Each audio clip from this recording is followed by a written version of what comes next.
in general, people who have more muscle will have less fat? I think the short answer with a little asterisk caveat would be yes, only under the assumption that increasing skeletal muscle mass often increases RMR, RE, right? So, quote unquote, faster metabolism if you have more muscle mass. I think it's a lot more nuanced and a lot more complex than that. But we did use RMR and RE as a metric in my dissertation project, where we're looking at increases in hypertrophy training or skeletal muscle mass via hypertrophy training. And we did measure that, I guess I would say, indirectly via RMR testing. And we did see everybody who, increased in skeletal muscle mass also increased in RMR. The RMR also increased. So short answer, yes. Long answer, it depends. Hi, Antonella. Welcome to And it That is. Strong Show. It's my pleasure to have you. Could you briefly introduce yourself? Sure. Yeah, thanks so much for having me. I'm Antonella Schwarz. I'm a professor at Baylor University down in Miami Shores. I'm an avid lifter and runner. I love all things weightlifting, resistance training, muscles. I also love to run, which is kind of like a contradicting thing, right? Like lifting weights and running. I guess I'd consider myself kind of like the cliche hybrid athlete where I want to be really strong, but I also want to be kind of fast and have decent endurance. I run some marathons. I was a former bodybuilder, so I did compete in some bodybuilding way back when. And yeah, I just love all things skeletal muscle hypertrophy. And I say that my mantra is I used to be obsessed with how muscles looked on me, but now I'm obsessed with what muscles can do for me. So now I really don't care about, I don't train to look good, which it's a nice byproduct, right? You train and you usually end up looking pretty good, but that's not the reason I train, or I really think anybody should train, right? I train definitely more for like, what can my muscle do for me? How far can it take me? How fast can I run? How high can I jump? How much can I squat, deadlift, all that fun stuff. So it's been freeing. It's a freeing journey kind of learning about the science behind it all. And it's really my passion. All right, we'll be talking about muscle research. Yeah. I presented a poster it was called Muscle Wins Again, examining the relationship between maximal strength and body composition metrics. I presented that at the Greater New York fall meeting for the ACSM, won third place, exciting. And basically we looked at muscle-related metrics and fat-related metrics and how those stacked up against or correlated with maximal strength, right? And we found, to not really anybody's surprise, that the fat-related or the muscle-related metrics were stronger predictors of maximal strength, which is pretty in line with all the research and the data that exists out there on body comp and maximal strength, especially specifically in powerlifting. But this was not amongst powerlifters. And that's pretty neat, right? And so I thought that, one, it lines up with kind of what's already out there. And two, it really emphasizes and drives home the point of like, hey, let's stop hyper fixating on, fat related metrics, and how about we start kind of thinking more about these muscle related metrics, right? Not just for athletes, but for general population, which was kind of like the drive home point of the meeting up in New York was, hey, how can we kind of use exercise as quote unquote medicine, or,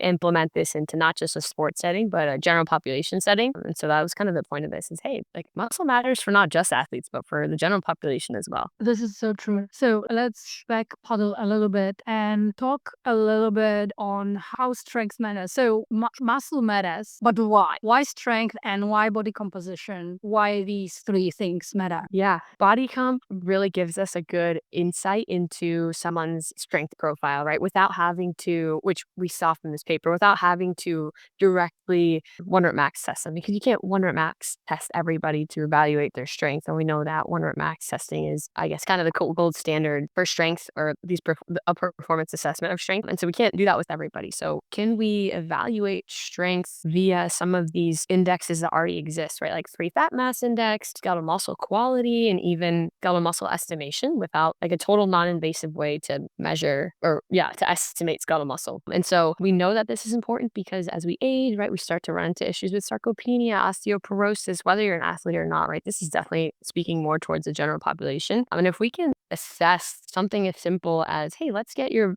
free fat mass index, or let's get your skeletal muscle estimation, SMQ, and we can note trends or changes in, people's potential strength and muscle mass decreasing, we can address these things, get ahead of them before they create issues in the long run, right? And so, hey, we're noticing that your FFMI is declining, or your skeletal muscle estimation is declining. Again, these are non-invasive assessments, which are useful, accessible for all clinicians, physicians, whatever the case might be. If we can notice these trends and get ahead of them, I mean, we can help somebody long term, right? Like, hey, it can be as simple as, do you resistance train? No? Okay, this is why it's important. It's accessible. It's a non-pharmacological way to increase skeletal muscle mass, which we know is going to waste away over time. So let's kind of, add that on just to increase your health and, decrease, potential diabetes, cardiovascular disease, metabolic issues. I think that's why I'm fascinated with skeletal muscle mass or skeletal muscle is that like, wow, it can really dictate the quality of your life. Yeah. How much you have of it or how much you don't have of it. So yeah. So important. Now, are we ready to look into your study? So Sure. awesome. So let's go into it and please tell us, who did you recruit? What the procedures were? What were you trying to find out? Yeah, so we recruited a bunch of males. Actually, we recruited 20 males. We used 20 males for the study. All males, biological males, college aged. They had to, if I can remember the exact criteria, it's been a little bit. We had strength criteria, right? So they had to have previously been trained. I believe the squat and deadlift were 1.25 their body weight, and then the bench was 0.75 their body weight. So they had to have some kind of relative strength measures, previously trained for at least 1 year, regularly training these movements. And we 100 max tested all of them. And we also did their stuck them in a bod pod and got some of these certain measurements as well as circumference indexes. And again, the equations like skeletal muscle quality and the indexes like free fat mass, BMI, to basically figure out these numbers. We ran a bunch of correlations and we looked at, hey, what is correlated and what's not? And then we kind of categorized it like fat related metrics and muscle related metrics and which ones are better or stronger indicators of strength, right? Like, so what pound for pound, right? Who's stronger? And do these metrics tell us the same story? And we found that I don't think, at least us people who love muscle and research, and not anybody surprised, the muscle related metrics were stronger predictors of maximal strength. But I guess in sport and in maybe in like powerlifting and like muscle research, it's not that surprising, but I think it's very useful and kind of beefs up the argument of for the general population how important muscle mass is and how important it is to evaluate it as well as some of these fat related metrics. But I feel like in healthcare or in patient, like for personal trainers or coaches, sometimes we tend to hyper fixate on fat related metrics and body fat percentage and decreasing this stuff. And it's going to make you a better performer, better athlete, when that's maybe not always the case, right? I think we sometimes fail to look at skeletal muscle quality or how much muscle does somebody have? Do they have enough? And focusing on that instead of focusing on the fat mass. How are improving muscle mass versus reducing fat tissue? What is more worth? Because I can't be on both. I can't be building muscles religiously and fat religiously at the same time. I can't do it. I just should I be choosing more into muscle or more into reducing fat? What would be in terms of the general population? What would be better? Yeah, I think it's a testament to like psychology and the way people function and behavior change. Where if you tell someone, no, no, no, take away, stop, less, that is a lot harder for somebody to comprehend and grasp a concept and achievable. I think potentially taking the stance of, hey, more, but it doesn't mean like more food. It just means like, hey, let's add this to your life instead of like, let's take away this food. How about you stop eating this and eat less of this versus kind of like reshift that and reframe how we help people and athletes and like general population. Like, hey, how about we add more protein to your diet, right? Like instead of, hey, let's take away, candy and all this other crazy stuff that people want to argue is, horrible for you, which I'm sure to an extent it is. But how about we evaluate how much protein are you consuming, right? Like, should we add more of that? And instead of focusing on what we can take out, how about we focus on what we can add in? And then sometimes as a byproduct of that, I think the stuff that you ideally would want to take out starts to fall out on its own. Like if people fill up on protein more, if they fill up on, resistance training more often, right? How can we add exercise into your regimen, into your life? How can we increase skeletal muscle mass and focus on that instead of focusing on decreasing fat mass? I think that is a lot more conducive to real behavior change long term, right? So, hey, let's add this to your life instead of let's take this away from your life. And I think people are a lot more motivated by that and can kind of see and learn and kind of like get on board with you and your training philosophy, however, a coach wants to approach that or anybody wants to approach that. Yeah, just kind of adding to people's life instead of taking it away, I think is the stronger and better approach. And then I think the stuff that you would want them to lose, like the body fat and maybe these nutrition behaviors, I think that kind of just sometimes adjusts on its own. If you're, hey, I'm filling up on protein more, I'm, reaching for this less, or hey, I'm adding resistance training to my life more, I'm spending less time on the couch, or, so I don't know. I think maybe reshifting our focus to, hey, let's focus on how can we add to people's life and enrich people's lives instead of like, take things away from them. And so I think that is, at least in my head, that's kind of what I feel like would be a decent approach to take. Sounds good. Would you say, in general, people who have more muscle will have less fat? I think the short answer with a little asterisk caveat would be yes, only under the assumption that increasing skeletal muscle mass often increases RMR, RE, right? So, quote unquote, faster metabolism if you have more muscle mass. I think it's a lot more nuanced and a lot more complex than that. But we did use RMR and RE as a metric in my dissertation project, where we're looking at increases in hypertrophy training or skeletal muscle mass via hypertrophy training. And we did measure that, I guess I would say, indirectly via RMR testing. And we did see everybody who, increased in skeletal muscle mass also increased in RMR. The RMR also increased. So short answer, yes. Long answer, it depends.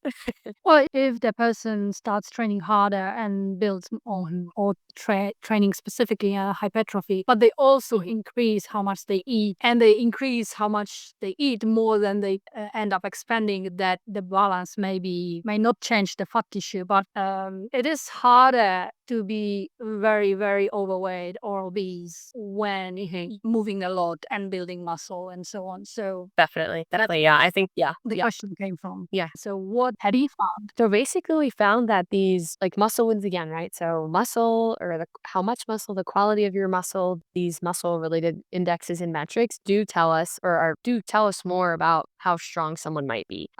Things like skeletal muscle, so the index, like the free fat mass index, that really easy to use, and skeletal muscle quality are more indicative of, hey, you are stronger, versus looking at something like BMI or body fat percentage. And I think like the overall kind of driving home point of that is that, like, there's such a lack of meaningful relationship between fat mass and body fat percentage and maximal strength. And this like challenges the conventional assumptions that reducing fat directly enhances athletic performance or strength, right? So focusing more on these fat related metrics for performance measurements and tracking performance is a lot more accurate than focusing on something like body fat or BMI, especially in athletes. And I think that spills over into the general population as well. Like we already kind of talked about, assessing those instead of hyperfixating on BMI. When I presented this in New York, one of the driving home points were like, we're so quick to like, oh, you have a low BMI, great, you're healthy, good to go. But what about skeletal muscle quality, right? Like too low of a BMI with no muscle. I mean, what happens once you start aging, right? I mean, I always say, I said this in my class the other day, is increasing muscle mass is like hedging your bets on life, right? Eventually we're all gonna, sad truth, but we're all gonna waste away, right? Our muscle's gonna decrease, our bones are gonna brittle out. But the same people, one person strength trains and has,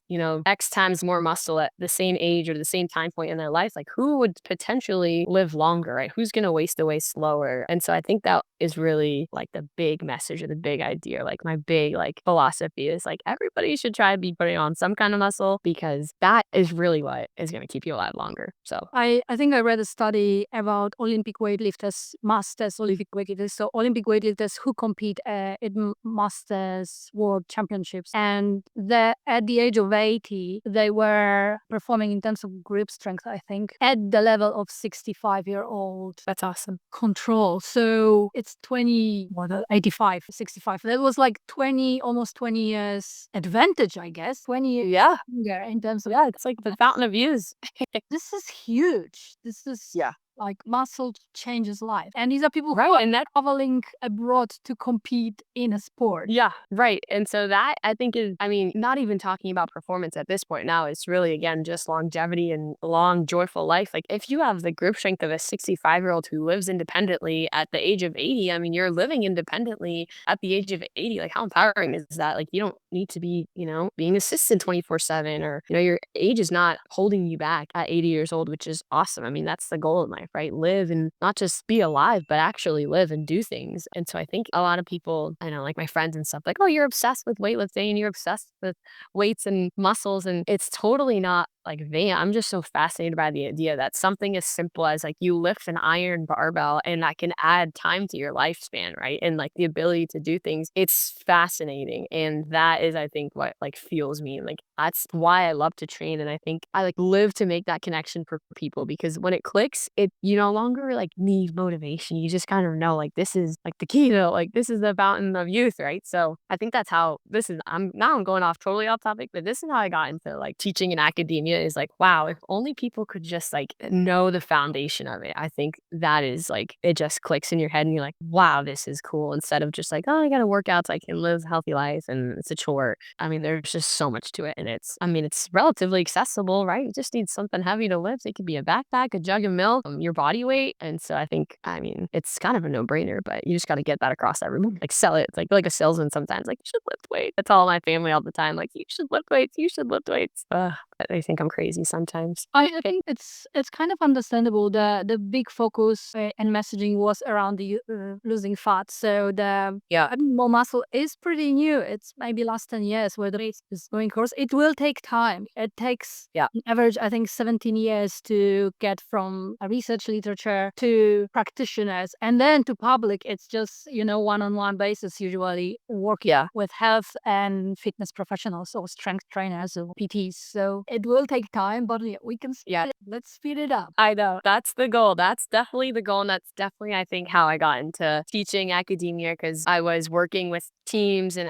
athletes and people. And I just felt like I spent so much time during our sessions, like explaining why. Cause I'm like, this is why it's so important. And like, it finally clicks and you just get incredible buy in. And I was like, wow, like I could talk about this all day. And so that's kind of how I got into it all. But yeah, I agree. It takes time, but I think that's why we talk about it. That's why we do podcasts and people just need to hear it because it's huge and totally accessible and simple way to just increase your lifespan and quality of life. That's so true. All right. I think we're ready to go into what it all means for coaches. I think the message that I would like to kind of put out there is that it's time to stop hyperfixating on these fat related metrics and start fixating on the muscle related metrics and really targeting that because fat related metrics increasing, decreasing, body fat wasn't very strongly correlated with strength, and maximal strength didn't tell us a lot about someone's strength profiles like muscle did. So tracking something like muscle mass gives us a way better idea of performance standards, like where somebody's at, if their performance is increasing, decreasing versus tracking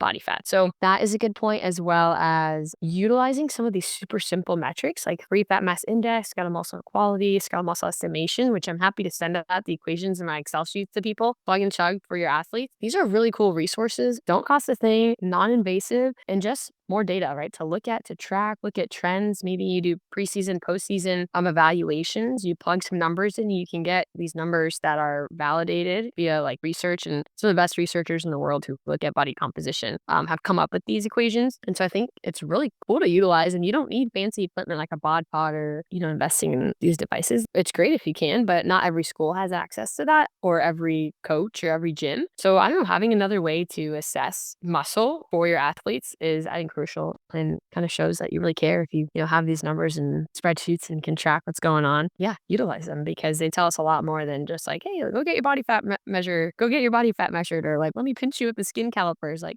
that tells us a lot less than looking at muscle. So I think even in the context of losing weight, broadly speaking, but fat in particular, the athlete may end up, or the client may end up not losing weight per se during, 8 weeks of strength training block or hypertrophy block. But if you can show them explicitly, this is how much muscle you have built, keeping the fat percentage or fat mass the same, this is a gain, regardless of the fact that you didn't lose weight. Right. Like regardless of the yeah. All out, it like you build muscle, so it's kind of expected and makes sense. Yeah, I've seen it a lot in like high school or small college programs where the coaches are so hyper fixated on like these athletes need to get leaner, and leaner means stronger and faster and better athletes. And that's not always the case. And like if they've had a really good off season where they're training, lifting heavy, and then they come back and they're a couple pounds heavier, sometimes coaches just don't know or realize, and they think like, oh my God, this person's heavier. They came back deconditioned, untrained, they weren't doing anything or whatever the case might be. And they're like, tell the strength coaches like, they've got to lose weight. I got to get this team back together. And that's not always the case. And so I think this is a good advocate for these athletes, like focusing way less on what does this the scale say? How much do I weigh versus what is the quality of my weight, right? Like, is my weight made up of a decent amount of skeletal muscle mass? That's what we want to know, and that's what we hope is the case. And so increasing that versus, always focused on the fat and is just a lot more useful. And based off of the research, it tells us a lot more about strength and performance. And if that's what we care about, that's what we should care about, not what they look like, right?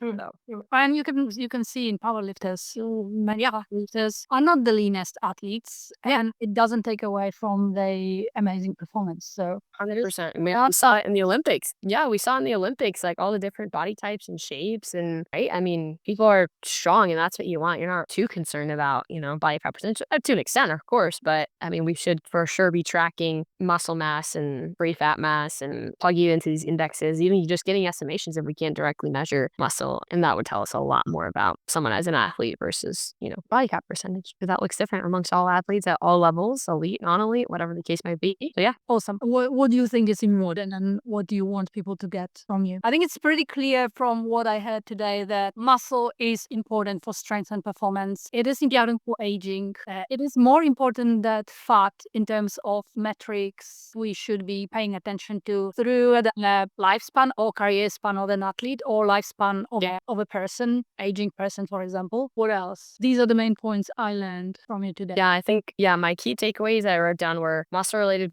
variables outperform fat-related variables, which is what you just said, right? Like muscle, we should be focusing on that versus fat, not exclusively, but shifting our focus. These metrics like SMQ, FFMI, SME, they're non-invasive, they're free. Coaches should be implementing this stuff and tracking what's going on. They can give us a really good idea of performance and where people are at, if they're increasing, decreasing, what does that kind of look like, why, making assessments and choices for programming based off of that. And then just a shift towards muscle-centric health assessments in athletics and also in general population. That's really the main focus here. Awesome. Two short questions to finish. The first one is, what is your favorite lift? Oh, that's hard. I love them all. I would say my favorite lift is a good old squat clean or even just a power clean. Any variation of the clean, I love a good clean. Yeah. Why is that? A lot about just like the explosiveness involved, the technicality involved, and you just feel like a badass when you do it in the gym and you max out or you are hitting PRs or you're taking something for reps that you normally wouldn't. There's just